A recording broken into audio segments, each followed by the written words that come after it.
Hello बच्चों, कैसे प्रकार आपके समझ में आज में लेके आए हैं जेसीईआरटी क्लास 6 का साइंस का चैप्टर 6 जिसका नाम है वस्तुओं के समूहीकरण यानी ग्रुपिंग ऑफ ऑब्जेक्ट का सभी प्रश्न उत्तर। इससे पहले मैंने साइंस का 1 से लेकर के 5 चैप्टर तक ऑलरेडी डाल रखा है, जिसका प्लेलिस्ट ऑलरेडी आपको मिल जाएगा और साथ में अदर सब्जेक्ट का भी प्लेलिस्ट ऑलरेडी मिल जाएगा। अगर नहीं देखे हैं तो एक बार जाकर उसे जरूर चेकआउट करें। मैं लिंक आई बटन डिस्क्रिप्शन दोनों में दे दूंगा। और चैनल पर पहली बार आए हैं तो लाइक से सब्सक्राइब करके बेल आइकन को जरूर प्रेस कर दें ताकि आने वाले हर नए वीडियो का नोटिफिकेशन आपको टाइम टू टाइम मिलता रहे। तो चलिए शुरू करते हैं। सबसे पहला जो है वो आपका एमसीक्यू पूछा गया है, सही विकल्प का चयन करना है, जिसमें से नंबर 1 में पूछा जा रहा है चमकदार पदार्थ का एक उदाहरण है कागज, लकड़ी, तांबा, कपड़ा। इसमें से चमकदार कौन सा है? तो तांबा जो है ये हमारा चमकदार पदार्थ का श्रेणी में आता है। दूसरा नंबर में पूछा गया है पानी में तैरने वाले वस्तु कौन सा है? पत्थर, सूखा पत्ता, सिक्का, लोहा। तो देखिए पत्थर, सिक्का, लोहा ये पानी में डूब जाता है, सिर्फ सूखा पत्ता जो है वही आपका तैरेगा। तीसरा नंबर में है अघुलनशील मिश्रण का उदाहरण है जो पानी में ना घुले। तो तेला पानी, नींबू का रस और जल, दोनों या दोनों में से कोई नहीं। तो इसका सही आंसर हो जाएगा तेला पानी। दोनों क्या है, एक दूसरे के साथ घुलता मिलता एकदम नहीं है। इसके बाद चौथा नंबर में पूछा गया है अचुंबकीय पदार्थ का एक उदाहरण देना है, लोहा, निकल, कोबाल्ट या प्लास्टिक। तो ये दोनों क्या है, चुंबकीय गुण पाया जाता है। प्लास्टिक जो है अचुंबकीय है, इसको सटा के देखिए नहीं सटेगा। इसके बाद 2 नंबर में सही कथन के लिए सही और गलत के लिए गलत का चिन्ह लगाना है। नंबर 1 है ऑक्सीजन गैस जल में घुलनशील है, तो एकदम सही। दूसरा स्पंज के टुकड़े को नहीं दबाया जा सकता है, एकदम सही। इसमें इसलिए बोला जा रहा है क्योंकि आप इसको जैसे छोड़ेंगे वो अपना पुराना शेप में वापस आ जाएगा। तीसरा है सोना पानी के संपर्क में आने पर अपनी चमक खो देता है, तो एकदम गलत। चौथा है पानी एक अपारदर्शी पदार्थ है, तो ये गलत है क्योंकि पानी के हमारे पार देख सकते हैं। इसका निम्नलिखित में से प्रत्येक का 2-2 उदाहरण देना है। नंबर 1 है नरम पदार्थ, स्पंज और रुई जो है ये नरम पदार्थ का श्रेणी में आ जाएगा। दूसरा है जल में घुलनशील द्रव्य, तो देखिए यहाँ नींबू का रस है। दूसरा हम लोग यहाँ पर लिखेंगे नमक पानी का घोल, ठीक है, ये भी क्या है, जल में घुलनशील है।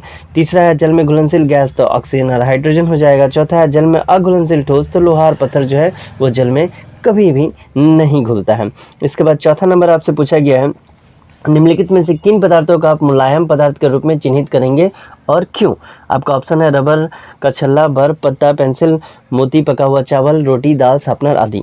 तो उत्तर हो जाएगा मुलायम पदार्थ। रबर का छल्ला, पत्ता, पका हुआ चावल, रोटी को मुलायम पदार्थ के रूप में चिन्हित करेंगे क्योंकि ये सभी पदार्थ को हम लोग आसानी से दबा सकते हैं, यानी इसको हम लोग कंप्रेस कर सकते हैं, ठीक है। इसके बाद 5 नंबर में पूछा गया है निम्नलिखित समूह में मेल ना खाने वालों का ज्ञात कीजिए।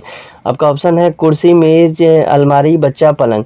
तो यहाँ पर मैं देखिए सारा का सारा एक जैसा है, खाली बच्चा जो है ये इसमें सजीव हो गया, बाकी निर्जीव है, तो इसको गुला कर दीजिए। दूसरा है गुलाब, गेंदा, नाव, पलाश, कमल। तो गुलाब, गेंदा, पलाश और कमल ये सारा का सारा फूल है, लेकिन नाव जो है ये ऑड हो गया। तीसरा है चीनी, रेत, कॉपर सल्फेट, नमक। तो देखिए चीनी, रेत, नमक सब छोटे छोटे दाना वाला होता है, लेकिन कॉपर सल्फेट जो है उसका स्ट्रक्चर वैसा नहीं होता है। चौथा नंबर है तेल, चाय, शरबत, पानी। तो देखिए इन तीनों को हम लोग पी सकते हैं, लेकिन इसको पिया नहीं जा सकता, तो इसको कर दीजिए सर्कल। इसके बाद 6 नंबर में आते हैं जहां आपसे पूछा गया है निम्नलिखित वस्तुओं को घुलनशील और अघुलनशील में वर्गीकृत करना है। ऑप्शन दिया है चीनी, नमक, सरसों का तेल, बालू, शहद, चक्का चूर्ण, फूलों की पंखुड़ी, मिट्टी, गेहूं का आटा। तो उत्तर हो जाएगा घुलनशील में चीनी, नमक, शहद, गेहूं का आटा ये सारा का सारा घुलनशील है, पानी में मिलाओ आपका मिल जाएगा। अघुलनशील में सरसों का तेल, बालू, चौक का चूर्ण, फूलों की पंखुड़ी, मिट्टी ये सारा का सारा क्या है, अघुलनशील है। मिट्टी इसलिए अघुलनशील में डाला गया है क्योंकि इसको आप हिलाओगे, मतलब थोड़ा देर उसको मिला कर छोड़ दोगे तो जाके बॉटम में बैठ जाता है, ठीक है। इसके बाद हम लोग आते हैं 7 नंबर में जिसमें पूछा गया नीचे दी गई वस्तुओं को वर्गीकृत करना है, ठीक है। तो सबसे पहले आपको दिया गया गोलाकृति, तो बॉल और ग्लोब जो हो जाएगा वो गोलाकृति में हो जाएगा। उसके बाद दूसरा नंबर में आपसे पूछा गया है अन्न आकृति, तो जल जो हो जाएगा अन्न आकृति में। तीसरा है खाद्य पदार्थ, तो संतरा, चीनी, सेब, अंगूर ये सब हम लोग खाते हैं क्योंकि ये ऑप्शन में दिया गया है। अखाद्य में हो जाएगा आपका घड़ा, ठीक। 8 नंबर में आते हैं। 8 नंबर में पूछा गया पदार्थों का समूहीकरण का उपयोग अपने दैनिक जीवन में कहाँ कहाँ करते हैं?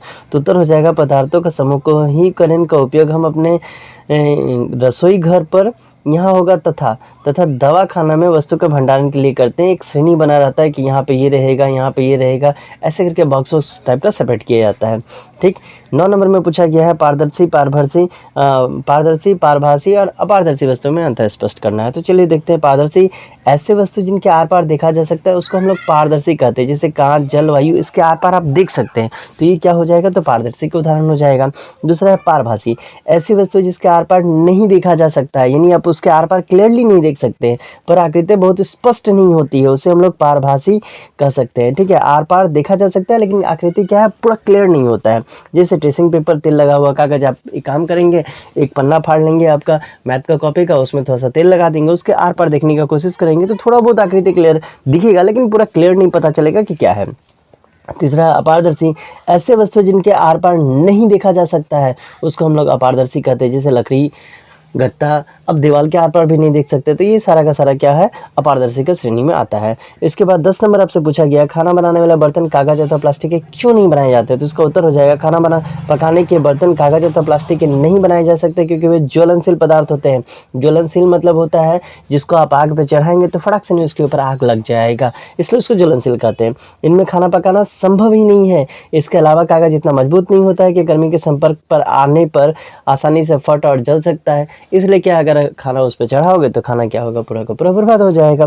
खाना पकाने के लिए हम लोग धातु या मिट्टी के बर्तन का इस्तेमाल करते हैं। धातु क्या है, उष्मा का सुचालक होता है, इसलिए खाना पकाने के लिए बर्तन जो है वो जनरली धातु का बनाया जाता है।